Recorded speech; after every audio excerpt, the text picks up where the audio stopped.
On July 26th of this year, the Olympics will begin in one of the most famous cities in the world. It's oftentimes referred to as the fashion capital of the world. Of course, I'm referring to Paris. I've been there before. The energy, the food, the culture, the history, the architecture. It's just really one of a kind. And I do remember I accidentally spilled coffee on this older lady while I was there. And the way she looked at me, she was trying to kill me with her eyes. She really was. Anyway, Nike Skateboarding is taking inspiration from the streets of Paris and releasing a set of shoes, one in particular that I'm reviewing today. Nike SB Dunk Low City of Style.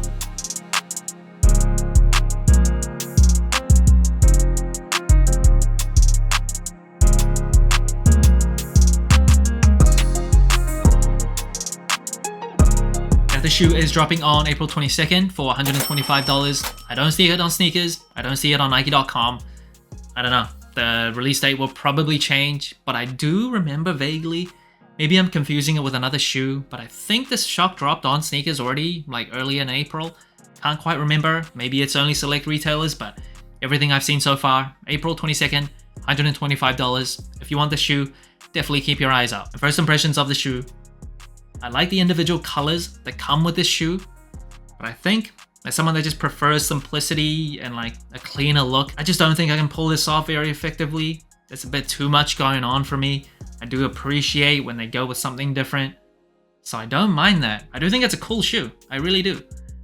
Maybe just not so much my cup of tea, but I will say underneath this layer, when you unclothe this shoe, that is more my cup of tea. And the upper of this shoe, obviously very unique, comes in this kind of canvas textile material, obviously with a lot of patterns. I see trees, plants, clouds, kind of reminds me of Dragon Ball Z with the clouds, graffiti, a train, this globe type of looking thing with a swoosh in the middle, grungy type of buildings. Just a lot going on, a very unique design, and that is meant to be inspired by the city streets of Paris. Now, if you're aware of the shoe, you probably know that the first layer, it is tearaway, and underneath there's a red layer, a very simple one, in contrast to this, and you can kind of see the red through the eyelets of the shoe. My general rule is, with tearaway type of sneakers, I don't tear it away unless I absolutely have to, unless the first layer is absolutely ruined, destroyed, too dirty, just can't look at it no more, and only then will I tear it away. But I will say, from images, there's a lot of them out there, the red layer on this shoe, it looks really, really cool. It looks really nice. And then moving on to the tongue, of course, an SB tongue is more padded and thicker than a non-SB tongue. That is meant for skateboarders. And then on the top of the tongue, Nike SB branding. And then the laces of the shoe, it's in this kind of golden brownish type of color, kind of similar to the lining of the fabric on the first layer. The shoe surprisingly does not come with any extra laces. A lot of SB Dunks do. Just this color out of the box. I think the light powder blue that you see on the ankle collar, that would have looked really nice as an extra set of laces. Even white, I think white laces go with pretty much any colorway. But this one, out of the box, I think looks pretty nice as well. And then on the booty of the shoe, Nike embroidered on the back. A lot of times SB Dunks, especially with collaborations, comes with mismatched branding on the left and right shoe. This one, just Nike on both shoes. And the SB Dunks comes with a rubber cup sole with a Nike Zoom Air unit on the heel. That is one big difference between non-SBs and SB Dunks. Non-SBs has nothing. The SBs obviously are more performance driven for skateboarders, has a Zoom Air on the heel. And this sole, it is coconut milk. That is the official color that's listed on the box. It is not white, and I do not know why they did not go white. I think it would have looked better. I think it would have popped more. But no. And of course the rubber cup sole, you're pretty familiar with this type of traction pattern by now. Now one big difference between the SBs and non-SBs, the SBs has more concentric circles. That is meant to provide more traction for skateboarders. My favorite thing about the outsole, it is this Nike SB cutout.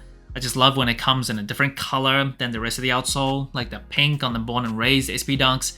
That looks really nice, and overall, this just looks beautiful. Absolutely beautiful. And the insole of the shoe matching the laces and the branding of the tongue with a Zoom Air unit on the heel, of course. Box of the shoe, it is a more general release purple box, nothing too special. And in terms of sizing and comfort, I'm a wide flat footer. For SBs, I go true to size, even though I have wide feet. The toe box area, I think, are pretty stiff around the toes when you first wear the shoe as a wide footer. So you could argue going up half a size makes sense as well. For me, generally, I do try to stick true to size as much as possible. I think the creasing when I go up half a size on the toe box just doesn't look right. It bothers me a little bit. So for SB Dunks, I go true to size. I have patience. I break the shoe in. eventually starts loosening up a little bit. But honestly, if you prefer a looser fit and you're a wide footer, you could go up half a size. And in terms of overall general comfort, the SBs obviously have more padding and cushioning inside the shoe, so that gives it a more comfortable feel than like a non-SB Dunk.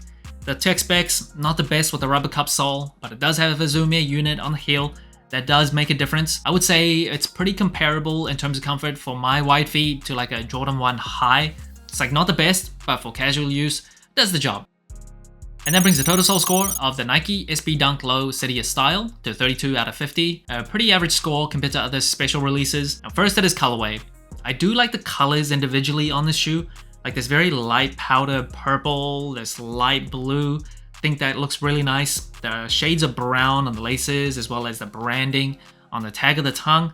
I like those colors in a vacuum, but I do prefer simplicity. I don't think I can pull off like a very busy and more unique design like this. So in terms of colorway, it's not exactly my cup of tea, but I appreciate what they're going for. And I will say, after you tear this first layer off, that red layer, that definitely is more my cup of tea. It's more simple, just a cleaner look. So overall, the colorway I like, but don't love. Now in terms of the materials, I do prefer leather over everything. I think leather is king. I generally don't like textiles on my sneakers. I just feel like dust is very stubborn for this type of textile. It just gets between the fibers of this fabric. It's very hard to clean. Once it gets dirty, it just looks disgusting. But of course with this shoe, I guess, if it's too dirty, you just tear it away, reveal the red. But yeah, as is, the material's not my thing, but if you don't mind that, it's not bad. It feels pretty sturdy, pretty thick. Obviously very intricate as well. Now in terms of the comfort, like I said before, SB Dunks are not the most comfortable shoe. Definitely better than like an Air Force 1, Air Jordan 4, a non-SB Dunk. This does have a more flattered to the ground feeling than a lot of like foamy type of shoes you get nowadays. So if you're not into that like flattered to the ground feel, this one's probably not for you. Now in terms of the versatility of the shoe, the shape of an SB Dunk, super wearable. Just very good for casual use. Now the colorway, the wearability of this shoe, it's pretty bold. It's pretty unique. And I guess some people like that. They like standing out. They can pull this off. For me, I don't think I can effectively pull this off very well. Probably with the fabric torn away, that red is easier to wear. But out of the box, objectively compared to other colorways, I think there's more wearable shoes in this one. Now in terms of the storytelling of the shoe, maybe I'm stupid. Actually, I am definitely stupid. But I don't feel like the pattern and the execution really screams like City of Style or Streets of Paris to me. Kind of feels just like a nature pattern with trees, plants, clouds, and honestly it just reminds me of like any other city with the graffiti and the train going through it. It's just not specific enough. I get it's not like a special release like the Born and Raised or the Yuto Dunks, where Nike always comes out with a description behind the origin of the shoe. This one I could not find at all, but I think just overall storytelling, the communication, just like a lot of other shoes with Nike, could have been better. I think it could have been better. This is my third SB Dunk Low review of 2024, the most recent one being the Big Money Savings SB Dunk. I think that's just a slightly more wearable shoe than this one. I think the colors on that shoe is very nice as well. Just in comparison, I'd probably take that one over this, but I do really think this is a cool shoe. Maybe not my thing specifically, but I do think it's cool. So that's it. Thanks for watching. Sole Inclined. Let me know what you think of the Nike SB Dunk Low City of Style. Like, subscribe, comment, all the good stuff. And remember, tomorrow may never come, so wear your shoes.